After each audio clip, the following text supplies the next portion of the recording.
মানে ধরো একটা মানে এত বড় একটা স্টার, ফুটবল মাঠে একটা এত লোক ঢুকে পড়বে, এটার জন্য আলাদা প্রস্তুতি ছিল না? কিংবা ধরো এর আগেও তুমি এনেছো সেই সময়কার, সেই সময় শোনো, জেড প্লাস ইভেন্ট মানে যেখানে চিফ মিনিস্টার চিফ গেস্ট, ওর থেকে ওপরে আর কোনো ইভেন্ট সিকিউরিটি হতে পারে না। তো পুলিশের তো অটোমেটিক এটা সিকিউরিটি দেওয়া উচিত। Plus Lionel Messi, Shahrukh Khan, Sourav Ganguly, না মানে সবকিছু আইডেন্টিটি কার্ডের লিস্ট বানিয়ে সেটাকে জমা দেওয়া হলো, সবকিছু করে দেওয়া হলো।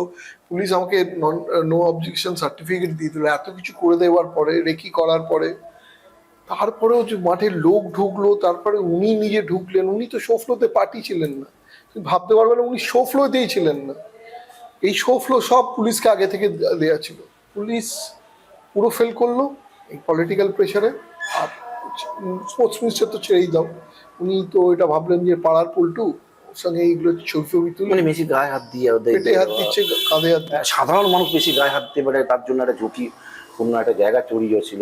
তারপর ধরুন আরেকটা ব্যাপার হচ্ছে, এই যে স্পোর্ট মিনিস্টারের হাত ধরেই পার্সোনালি ছবি তোলা একটা জায়গায় গিয়ে, মানে উনি আইএস বন্ধুদের ডাকছেন, ওনার ফ্যামিলির লোকেদের ডাকছেন, আরো কতজন যাকে পেরেছে ডেকে উনি